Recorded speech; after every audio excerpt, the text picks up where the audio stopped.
We're going to be talking about inverse trig functions and finding the derivatives of them. First thing I want to do is remind you what it means when we say inverse trig function. If I give you an equation like sine of x equals 0 and ask you to find what x is, you're trying to find the angle where if I take the sine of it, I would get 0. In this case, x would equal 0, and it would equal pi and 2 pi and so on. In the calculator, how you solve that is you go to sine to the -1, meaning sine inverse, and then you put in 0 after it, and then it always gives you the first one. You have to figure out the others after that. This looks very similar to 1 over sine of x because of the -1 power. So instead of writing it as sine to the -1, we always write it as arc sine. So these two things right here mean the same thing. They're both asking you, well, what angle makes that true? So when we talk about y equals arc sine of x, arc cosine, and arc tangent of x, we're talking about what angle are we looking for that would make it true. So that's the reason they're inverse trig functions, and I just wanted to explain that. So the derivatives are kind of complicated. For arc sine, it's 1 over the square root of 1 minus x squared. For arc cosine, it's very similar, except it's a -1 over square root of 1 minus x squared. And for arc tan, it's different. It's 1 over 1 plus x squared. In the past, to try to help people remember them, sometimes I tell them, okay, the tangent one, it has the plus, and tangent looks like a T, so it's got the plus. With the sine, it has a square root, that starts with the S. It also has a subtract sign. And the cosine, if you can remember the arc sine one, just remember that cosine is the negative, which sort of makes sense when you're going back and forth between sine and cosine. So now let's do some problems where I show you how to use it. So let's find the derivative here, arc sine of 2x. Alright, use that formula. 1 over square root of 1 minus, and it says x squared, but it's whatever it's arc sine of, so it's 2x in parentheses squared. And then because of the chain rule, we always have to go back and multiply by the derivative of that. You can write it as 2 over square root of 1 minus 4x squared. You can put that 2 on top like you do with natural logs. I just wrote it to the side so I could show you what I was doing.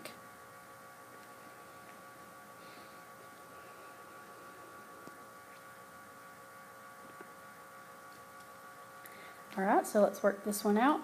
Arc tan of square root of x.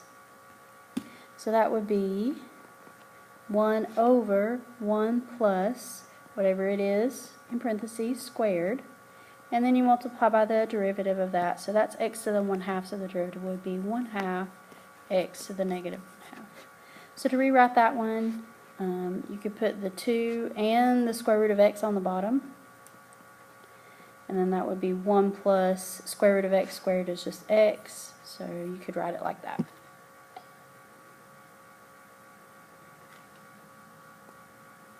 Alright, arc cosine of a problem. So the derivative of arc cosine is -1 over the square root 1 minus whatever's in parentheses squared.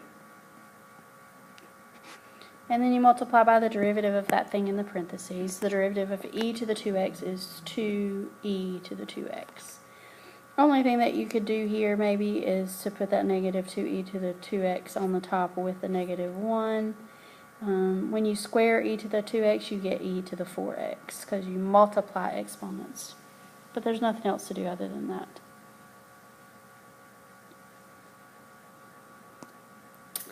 Alright. This is a problem where you just have a combination of problems. You do the first part just like we have been talking about. The derivative of arc sine is 1 over the square root of 1 minus x squared. I don't have to do a derivative since that's just x. And then we have to combine this using the product rule, which is really strange, but so first times the derivative of the second. So that's 1 minus x squared to the 1/2. So the derivative would be 1/2 times 1 minus x squared to the -1/2 times the derivative of the inside, which is negative 2x, plus the second, which is square root of 1 minus x squared, times the derivative of the first, which is just. Alright, let's simplify the just a little bit. We'll leave that as 1 over 1 square root of 1 minus x squared. Alright, 1/2 and 2 multiply to make negative 1. The x and the x is an x squared, so we have negative x squared. And I'm going to go ahead and put this on the bottom. So that's 1 minus x squared to the 1/2, or square root of 1 minus x squared, plus square root of 1 minus x squared. I'd be fine with that answer. I will tell you that as you're doing some of your problems, you might notice that these two things do combine because they do have the common denominator. So that would be 1 minus x squared over the square root of 1 minus x squared. Alright, let's do one that involves the chain rule. So we bring down our 2, leave our arctan alone, raise it to the first power, and then we multiply by the derivative of the inside, which is 1 over 1 plus x squared. And if you wanted to put that 2 and arctan on the top, we could. And then that's about as simple as it can get.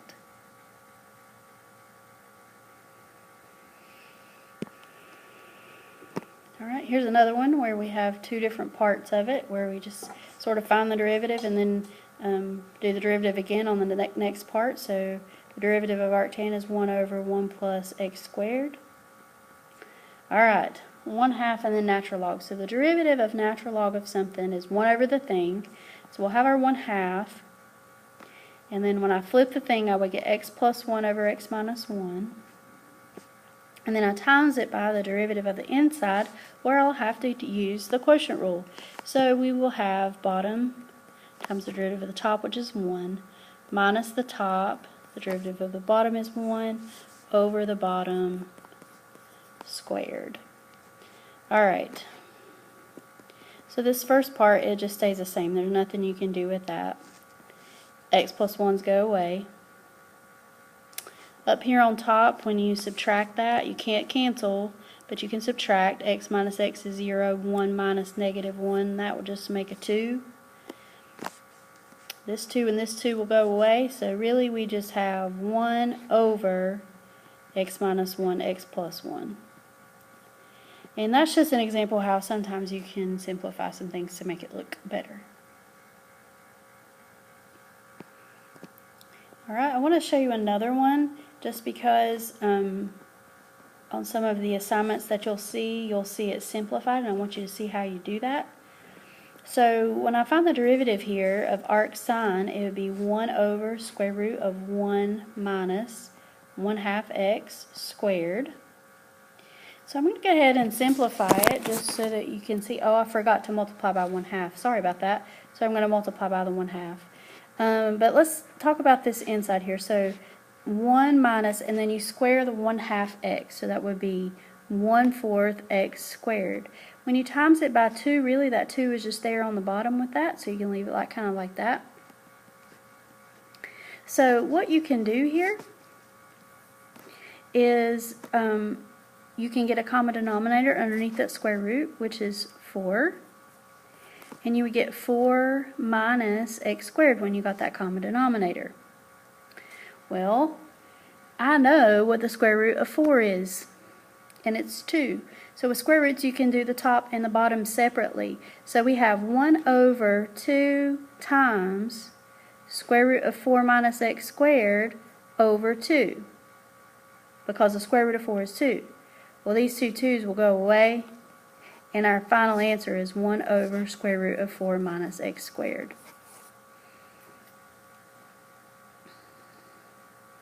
I'll do one more kind of like that so you can see how to work with that fraction, because I know that those fractions are kind of strange, and dealing with how to separate those are kind of different. So we'll do a one last one, and we'll make it an arc cosine, but the process is very similar. And we'll make this a 1/3 x.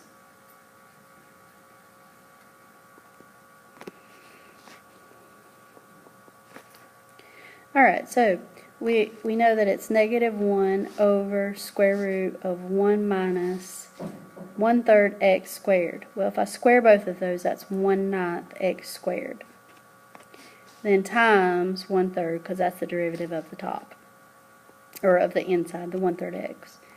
Alright, if I rewrite this is -1, there's a 3 on the bottom. Get that common denominator. These two problems, it comes out pretty nicely. It won't always do that. I just want to throw that out. But so I know that the square root of 9 is 3, so this is the same as square root of 9 is 3, so I can do that. That goes away, so we end up with -1 over square root of 9 minus x squared. Sometimes there are numbers in front of the arc sign or the arc cosine, which changes that a little bit, but that's the basic idea. Alright, here's 3 try problems for you. A regular one, a product rule, quotient rule, all involving arc sine, arc tan, and arc cosine.